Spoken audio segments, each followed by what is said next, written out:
Siema, tu Wahacz.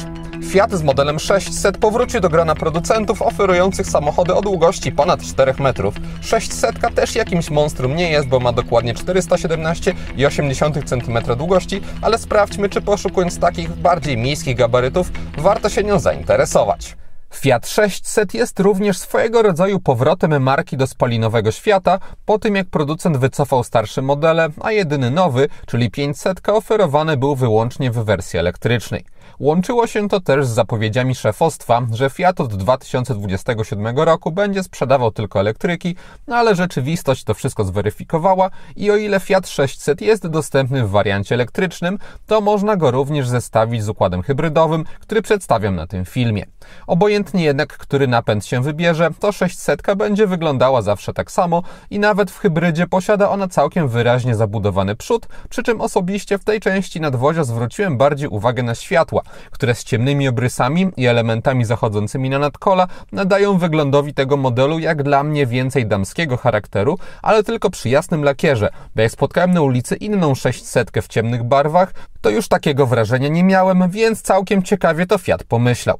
No i też muszę przyznać, że obłe i delikatne linie i różne drobne zabiegi stylistyczne po prostu pasują tu do siebie i to auto może się podobać też jako model dla osób, które lubią 500, ale potrzebują jednak większego nadwozia. Do jazdy dostałem egzemplarz w bogatszej wersji La Prima, cechujący się dodatkową porcją chromowanych elementów, czarnymi lusterkami i 18-calowymi felgami zamiast standardowych 16. We wnętrzu La Prima wprowadza jaśniejszą kolorystykę, chociażby ze wstawkami na desce rozdzielczej. Projekt kabiny nawiązuje do elektrycznej 500 i jak na Fiata z trzycyfrowej serii przystało, oparty jest o obłe linie i nie ma tutaj zbyt wiele ostrych kształtów. Ma to swój styl, jest też spójny z nadwoziem, więc dla mnie całość wypada ok. Chociaż też widać, że testowany model powstał w czasach, gdy Fiat jest już częścią grupy Stellantis, chociażby na drzwiach w postaci przycisków czy też klamek. Mamy także zunifikowane z innymi markami przyciski na kierownicy albo starter. Trochę szkoda, ale na szczęście nie zaburza to jakoś bardzo odbioru całości. Najbardziej w przypadku tej unifikacji zwraca uwagę pilot, ponieważ zdecydowanie nie jest to esencja włoskiego stylu, tylko bryła, którą bez żadnych modyfikacji spotkać można w Peugeotach czy Citroenach z ostatnich lat. Szkoda. Wracając jeszcze do wersji La Prima, to dostaje się w niej jasną tapicerkę z ciekawym wzorem. Fotele są dosyć twarde, mają symboliczne tylko wyprofilowanie boczne. Ja na wygodę nie narzekałem, ale też nie ma się w ich przypadku czym zachwycać. W La Prima dochodzi też także elektryczna regulacja fotela kierowcy wraz z masażem, który jest jednak najprostszy z możliwych, bo w jeden sposób pompuje się tylko odcinek lędźwiowy. Przejdźmy teraz do omówienia silnika i czy warto się na niego w 600 zdecydować. Biorąc pod uwagę, że alternatywą dla hybrydy 1.2 jest droższy o 60 tysięcy złotych elektryk, dla wielu osób może być to istotne pytanie, równoznaczne z tym, czy ten model warto całościowo wybrać, czy nie. W Fiacie 600 dostaje się nowe, zelektryfikowane rozwiązanie wprowadzone przez koncern Stellantis. Wciąż oparte jest ono o benzynę 1.2 PureTech, ale lekko zmodyfikowaną, chociażby z łańcuchem rozrządu zamiast paska. Moce, jakie zostały oddane do dyspozycji, to 100 albo 136 koni mechanicznych. W egzemplarzu testowym występuje słabszy wariant, ale bez względu na moc mamy tutaj do czynienia formalnie z miękką hybrydą, bo układ elektryczny ma 48 V. Jest ona jednak zarazem bardziej rozbudowana niż typowe rozwiązanie tego typu, bo we Fiacie jest możliwość podróżowania tylko w trybie elektrycznym, również gdy się lekko zwiększa prędkość. Jest to zatem ciekawy pomysł, takie swojego rodzaju pośrednie rozwiązanie względem konkurencyjnych, przy czym zasady działania jakoś specjalnie się nie różnią i standardowo najwięcej korzyści uzyskać można przy prędkościach miejskich. Wtedy benzyna wygaszona jest głównie, gdy utrzymuje się prędkość albo ją wytraca, czy też toczy w korkach, bo w trakcie przyspieszania nawet nie jakieś mocne wciskanie gazu w mieście skutkuje wybudzaniem silnika spalinowego. Pozwalało mi to jednak uzyskiwać rozsądne spalanie w Warszawie w okolicach 5 litrów na 100 km. Nie odczuwałem wtedy jednak wstępnej, natychmiastowej reakcji silnika elektrycznego na przyspieszanie, tylko cały układ bardziej opiera się wkręcającą na obroty benzynę. Nie był to problem, ponieważ jadąc wolniej silnik 1.2 też na niższych obrotach w okolicach 1500 już sprawnie zwiększa prędkość, zapewniając w pełni wystarczającą dynamikę. Poza terenem zabudowanym tak samo przyspieszenie uzależnione jest od silnika benzynowego, a ogólnie tak w omawianej hybrydzie wygląda sprint od 0 do setki.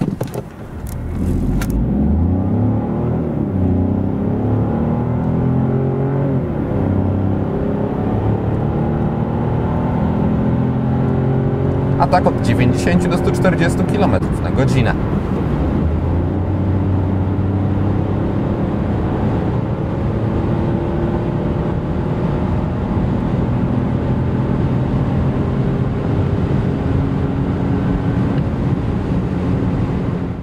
Jadąc szybciej, dynamika też jest przyzwoita, aby na luzie dotrzeć bez szaleństw do celu, ale w wariancie 100-konnym samochód wyraźnie zaczyna słabnąć, przekraczając 110-120 km na godzinę, więc warto brać to pod uwagę i jeśli ktoś planuje tym Fiatem zapuszczać się częściej na drogi szybkiego ruchu, to lepszym rozwiązaniem może być mocniejszy wariant.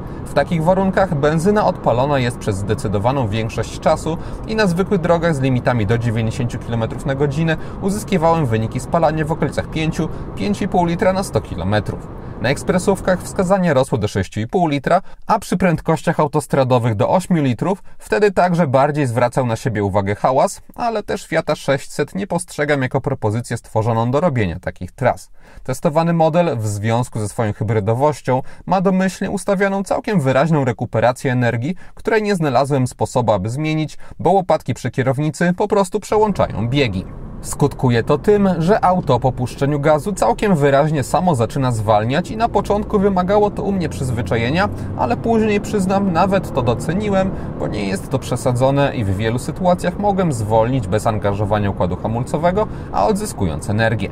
Silnik benzynowy 1.2 turbo, będący sercem hybrydy, zachował swoją charakterystykę, co oznacza, że jak na współczesną trzycylindrową konstrukcję ma on dosyć warkoczący dźwięk. Mnie on nie przeszkadzał, ale też względem moich testów mniejszych modeli z 1.2 przed modernizacją, tutaj zdawał się on mieć jednak trochę bardziej wygładzone odgłosy, przy czym może to po prostu zasługa budowy 600 i jej izolacji kabiny, a nie silnika samego w sobie, więc nie będę tutaj wyrokował. Z benzyną współpracuje 6-biegowy, dwusprzęgłowy automat, który daje radę w takim niesportowym aucie.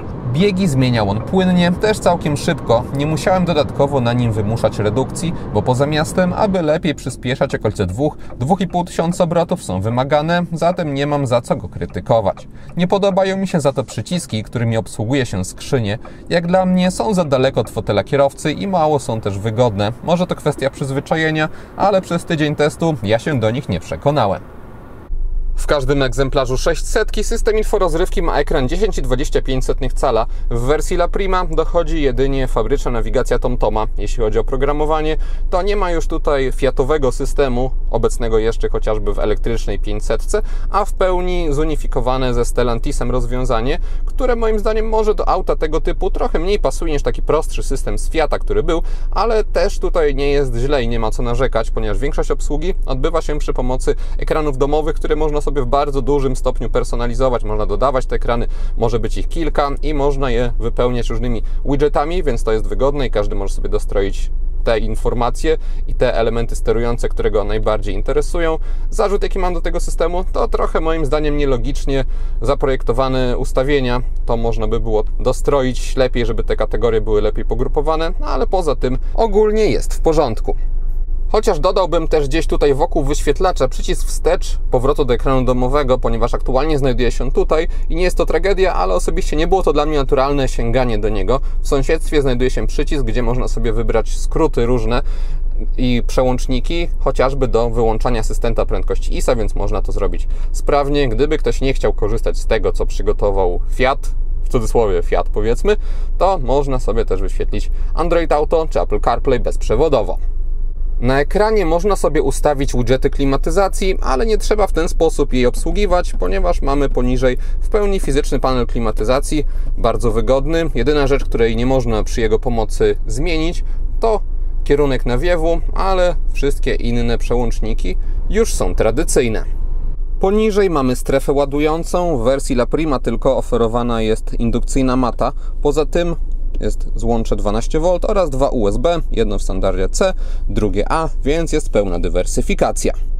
Swoją drogą, ten obszar może być zasłonięty. Widziałem zdjęcia na stronie producenta z zasłonką, w testowanym egzemplarzu się ona niestety nie znalazła, a szkoda, ponieważ dziury tutaj, w połączeniu z dziurami tutaj, z miejscem na uchwyty na kubki, burzy trochę stylowość kokpitu.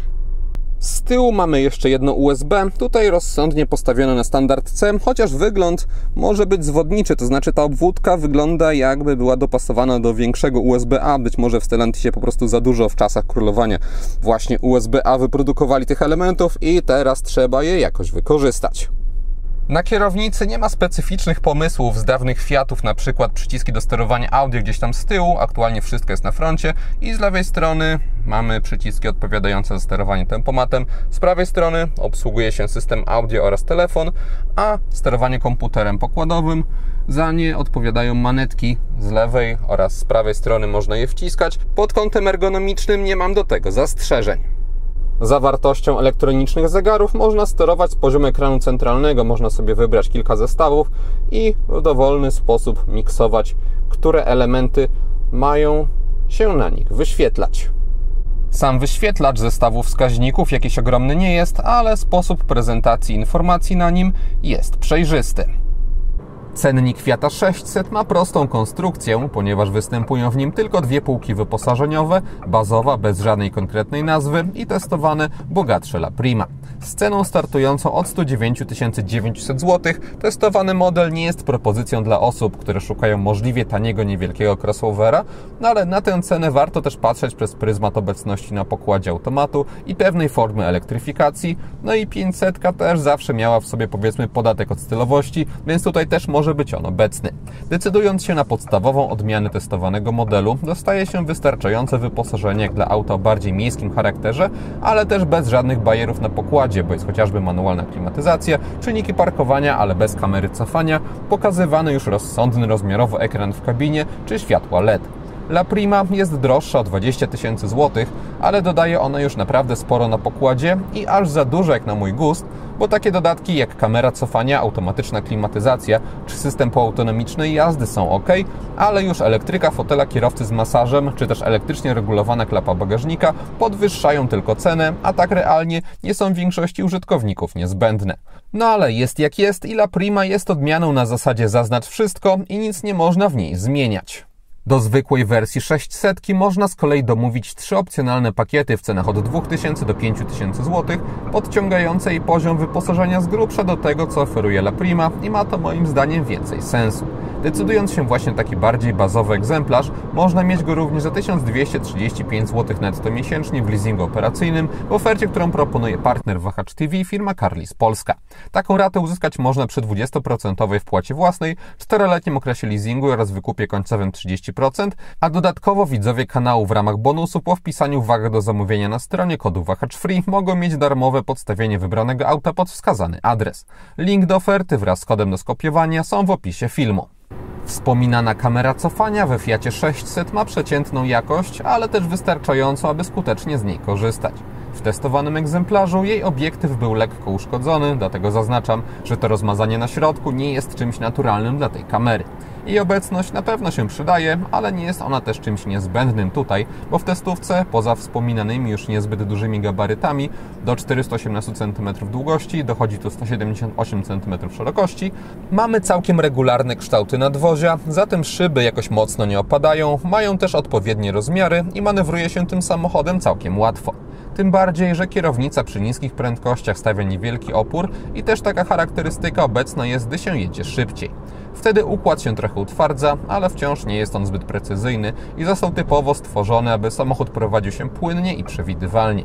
Zawieszenie także jest tutaj umiarkowane, to znaczy nie jest zbyt miękkie i bujające, ale całkiem nieźle radzi sobie z nierównościami, zatem ogólnie wrażenia z jazdy są tutaj mocno neutralne, co w aucie tego typu trudno jest mi postrzegać jako wadę, a po prostu za cechę. Pakiet ambientowego oświetlenia wnętrza w wersji La Prima jest w standardzie, a w zwykłej 600 jako opcja. W jego ramach podświetlone są kieszenie w drzwiach, tego nie widać w kamerze, więc nawet nie będę próbował. Lepiej dostrzec można podświetlenie tunelu środkowego, a najlepiej LEDową listwę na desce rozdzielczej. Można sobie modyfikować kolorystykę tych dekoracyjnych elementów, a jeśli chodzi o instrumenty pokładowe, to one zawsze podświetlone zostały na kolor biały, neutralny i czytelny. Jeśli chodzi o kompletność podświetlenia, to jest jeden brak w postaci pokrętła do sterowania głośnością. Na szczęście wyciszać muzykę można też wciskając te dwa przyciski naraz, więc po ciemku nie trzeba pokrętła szukać po omacku. Z przodu w 600 mamy podwójne pierścienie, z których tych dolne mogą też okazjonalnie pełnić rolę kierunkowskazów. Przy zastosowaniu LEDowej technologii wygląda to naprawdę oryginalnie i ciekawie. W kierunkowskazach w bocznych lusterkach także są diody. Z tyłu już tak okrągło nie jest, ale światło pozycyjne w kształcie litery C i też kierunkowskazy czasami robiące z nich E też tutaj pasują, wszędzie zastosowano diody, zatem do wyglądu oświetlenia testowanego modelu ja nie mogę się przyczepić. Warto jeszcze dopowiedzieć, że za dnia z przodu domyślnie świecą się wyłącznie te dolne, powiedzmy, powieki. W 600 dostaje się zwykłe światło LED, bez żadnych adaptacyjnych funkcji, nawet w opcji. Umieszczone zostały one w odbłośnikach i prezentują zwyczajny, rozsądny poziom jak na rozwiązanie tego typu, to znaczy zasięg wypada ok, ale jak na możliwości współczesnych lamp diodowych szału nie robi, a krawędź oddzielająca jasny obszar od ciemnego jest umiarkowanie precyzyjna. Na tylnej kanapie po ustawieniu przedniego fotela pod siebie na nogi mam niewielki margines wolnego miejsca, ale jednak jakiś jest. Nad głową, gdy się nawet konkretnie wyprostuję, to moje włosy co najwyżej lekko stykają się z podsufitką, więc też nie ma dramatu. Tunel środkowy jest w testowanym modelu w umiarkowanym stopniu wystający. Na tylnej kanapie nie ma co szukać rozkładanego podłokietnika. W kufrze do dyspozycji dostaje się 385 litrów, próg załadunkowy jest tutaj niezbyt wysoki, otwór z kolei niezbyt duży, a kształty regularne. W kufrze po bokach mamy haczyki na jakieś torby. Pod podłogą znajduje się jeszcze sporo przestrzeni, można generalnie regulować jej położenie, można ją troszeczkę obniżyć, a pod tą właściwą jest w testowanym egzemplarzu zestaw naprawczy, ale z potencjałem na umieszczenie dojazdówki. Maksymalne zdolności ładunkowe po złożeniu drugiego rzędu siedzeń to 1256 litrów. Dostaje się wtedy podłogę bez uskoku, ale z trochę unoszącymi się oparciami. Podsumowując, Fiat 600 to przyjemny mały crossover. Jeśli komuś przypadnie do gustu jego stylistyka, to później ten model ma możliwość przyciągnąć taką osobę też może mało wyrazistymi, ale sprawdzającymi się, gdy ktoś chce po prostu dotrzeć do celu właściwościami jezdnymi, a także przystępną obsługą. Układ hybrydowy oceniam tutaj pozytywnie, bo elektryfikacja nie pogarsza wrażeń z użytkowania, a pomaga oszczędzać paliwo. Też w mieście, np. w korkach, brak konieczności angażowania benzyny i płynna jazda tylko na prądzie wypadają pozytywnie. Ogólnie testowany model można moim zdaniem wziąć pod rozwagę, szukając auta tego typu. Przy okazji warto jeszcze na sam koniec wspomnieć, że jest on produkowany w Polsce. I to wszystko, co przygotowałem o Fiacie 600. Dziękuję za uwagę i mam nadzieję, że jego test się podobał. Jeśli tak było, zachęcam do dania temu filmowi łapki w górę. Będzie mi z tego powodu bardzo miło. Zainteresowanym przypominam o Carlis polskiej ofercie. Jeśli ktoś nie ma, to zapraszam również do subskrypcji kanału, ponieważ kolejne materiały na Wahacz TV pojawią się już wkrótce. Na razie.